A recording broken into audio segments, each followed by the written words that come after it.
नमस्कार दोस्तों, गरीब तक न्यूज में आपका स्वागत है। यूट्यूबर ध्रुव राठी ने अपने यूट्यूब चैनल पर एक ऐसा वीडियो अपलोड किया है जिसमें ये बताने की कोशिश की गई है कि भारत में किस तरह से लोकतंत्र खत्म कर डिक्टेटरशिप को आगे बढ़ाया जा रहा है।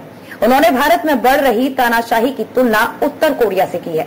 आपको बता दें कि उत्तर कोरिया एक ऐसा देश है जहां होने वाले चुनाव सिर्फ देश और दुनिया की आंख में धूल झोंकने के लिए किया जाता है।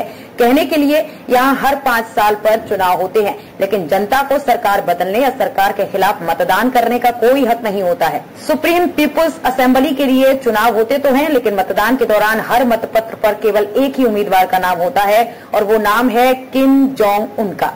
किम जोंग को पूरी दुनिया उत्तर कोरिया के तानाशाह के तौर पर जानती है।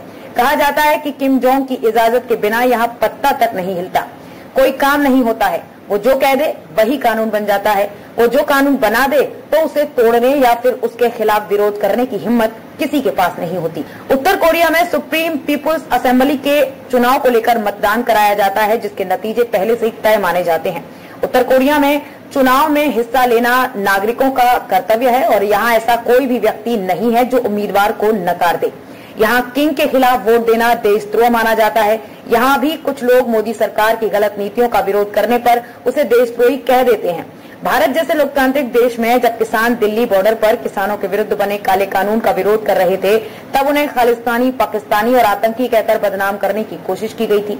सरकार के खिलाफ चलाए गए किसी भी धरना, प्रदर्शन और विरोध को देश विरोधी गतिविधि के रूप में प्रचारित किया जाता है। इस काम में गोदी मीडिया भी बढ़ चढ़ कर हिस्सा लेती है। व्लादिमीर पुतिन भी लगभग तानाशाह की तरह काम करते हैं। पुतिन और रूस का राजनीतिक तंत्र देखें तो ये बिल्कुल सर्वविदित है कि पुतिन का रूस के शासन पर पूरा कब्जा है। ऑटोक्रेसी यानी अधिनायकवाद के मामले में या डिक्टेटरशिप तानाशाही के मामले में तुलना की जाए तो पाया जाएगा कि जोसेफ स्टालिन ने 29 साल तक मॉस्को पर शासन किया और वो बहुत बड़े तानाशाह थे और 1953 तक उन्होंने शासन किया। उन्होंने सभी बाधाओं को और राजनीतिक विरोध, प्रतिरोध या अभिव्यक्ति की स्वतंत्रता को कुचलते हुए, दबाते हुए ये किया। जिस तरह जोसेफ स्टालिन ने रशिया पर 29 साल तक रूल किया, एक राजा की तरह, डिक्टेटर की तरह, मॉस्को को 2000 से लेकर 2024 तक व्लादिमीर पुतिन ही शासित कर रहे हैं और 24 वर्षों तक वो प्रेसिडेंट हैं और प्राइम मिनिस्टर के विभिन्न पदों पर रहे हैं। अब कॉन्स्टिट्यूशन में, संविधान में ये बदलाव भी नहीं लाया गया है कि अगले 6 वर्ष तक व्लादिमीर पुतिन ही रूस के प्रेसिडेंट रहेंगे। रूस तानाशाही के अंतर्गत एक ऐसा देश रहा है जो कि वहां पर कोई भी खुली आवाज, वैकल्पिक आवाज या प्रतिरोध की आवाज बच नहीं पाती है। चीन में भी शी जिनपिंग ने खुद को इतना ताकतवर बना लिया है कि जिसे टक्कर देने वाला कोई भी नहीं है। उन्होंने लोकतंत्र को कमजोर करते ऐसे नियम और कानून बनाए जिससे शी जिनपिंग को आजीवन पद पर बने रहने का रास्ता साफ हो गया। शी जिनपिंग ने 2012 में सत्ता संभाली थी और उनके राज में चीन तानाशाही शासन की ओर बढ़ गया और वहां सरकार का विरोध करने वालों, असंतोष जताने वालों, आलोचकों और प्रभावशाली अरबपतियों, उद्योगपतियों, सरकार ने दमनकारी नीति अपनाकर उनको अपने शिकंजे में कस लिया। आपको बता दें कि ध्रुव राठी ने चुनाव आयोग के काम करने के तरीके पर भी सवाल उठाए थे। वीडियो की शुरुआत में ही वो पूछते नजर आ रहे हैं कि क्या हमारे देश में लोकतंत्र खत्म हो गया है। ध्रुव राठी ने एक लंबा वीडियो बनाकर बताया है कि कैसे पीएम मोदी तानाशाह के रूप में काम कर रहे हैं और कैसे मीडिया को कंट्रोल कर देश की जनता से सच्चाई छुपाई जा रही है, कैसे पेड ट्वीट्स के जरिए सरकार के पार्टी के पक्ष में एजेंडा सेट कराया जा रहा है जिसको प्रमोट करने के लिए लाखों रुपए खर्च किए जाते हैं। उन्होंने कहा कि हमारे देश में डेमोक्रेसी खत्म हो चुकी है। आप में से कई लोग इस सवाल को सुनकर नहीं में जवाब देंगे।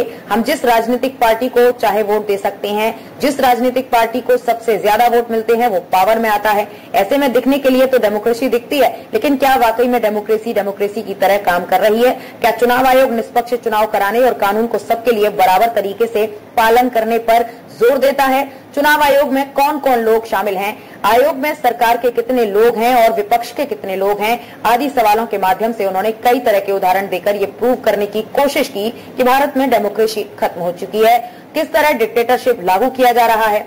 मीडिया से विपक्ष की आवाज को खत्म कर देना, विधायकों की खरीद फरोख्त, नए कानून बनाकर चुनी हुई सरकारों से पावर छीन लेना, ईडी सीबीआई का प्रेशर बनाकर विपक्षी नेताओं को जेल भेज देना, गवर्नर के इस्तेमाल के जरिए राज्य सरकारों में हस्तक्षेप करना, जनता से प्रदर्शन का अधिकार छीन लेना जैसे कई महत्वपूर्ण बातें बेहद तार्किक और सटीक तरीके से ध्रुव राठी ने अपने वीडियो में बताई है। इसके बाद अपने वीडियो में ध्रुव राठी ने नॉर्थ कोरिया के चुनाव का उदाहरण देते हुए कहा कि वहां भी चुनाव होते हैं और 100% वोटर टर्नआउट देखने को मिलता है। राठी ने इस वीडियो में बताया कि अगर आप सरकार के द्वारा चुने गए कैंडिडेट के लिए वोट नहीं डालोगे तो आपको एंटी नेशनल माना जाता है। इसके साथ ही उन्होंने मीडिया की कुछ खबरों का रेफरेंस देते हुए ये साबित करने की कोशिश की कि ऐसी स्थिति में आपका जॉब और घर छीन लिया जाता है। ध्रुव राठी ने डेमोक्रेसी शब्द का जिक्र करते हुए कहा कि ये शब्द तो नॉर्थ कोरिया में भी आता है। नॉर्थ कोरिया को Democratic People's Republic of Korea यानी डीपीआर के कहकर पुकारा जाता है, लेकिन वास्तविकता में ये एक तानाशाह देश है। कमोवेश ध्रुव राठी ने उन सभी मुद्दों को उठाया है जो आमतौर पर विपक्षी नेता समय समय पर उठाते रहे हैं। इसमें ईवीएम चोरी की घटना हो और हाल ही में चंडीगढ़ मेयर चुनाव को लेकर सुनाए गए सुप्रीम कोर्ट के फैसले का भी जिक्र किया गया है।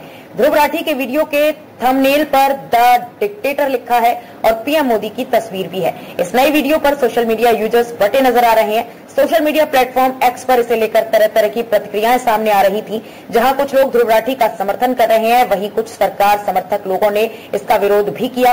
कुछ लोगों ने उनका वीडियो डिलीट करवाने की मांग की थी। यूट्यूबर ध्रुव राठी ने अपने वीडियो में ईडी और सीबीआई जैसी सरकारी एजेंसियों के दुरुपयोग और उनके कामकाज पर भी सवाल उठाए हैं। इसके साथ ही ये भी कहा कि देश वन नेशन वन पार्टी की ओर से बढ़ रहा है। ध्रुव राठी एक यूट्यूबर है। वो मूल रूप से भारत के हरियाणा से है, लेकिन फिलहाल जर्मनी में रहते हैं। ध्रुव राठी आमतौर पर राजनीतिक मुद्दों पर वीडियो बनाते हैं। अपने तथ्यों को साबित करने के लिए सरकारी वेबसाइटों या मीडिया में आई खबरों के क्लिपिंग्स को वीडियो में दिखाते हैं। दोस्तों, आप इस बारे में क्या सोचते हैं? कृपया कमेंट करके हमें जरूर बताएं। और अगर आपने अब तक इस चैनल को सब्सक्राइब नहीं किया है तो कृपया सब्सक्राइब कर बेल आइकन दबा दीजिए। फिर मिलते हैं किसी दूसरी खबर के साथ। अपना ख्याल रखिए। तब तक के लिए नमस्कार।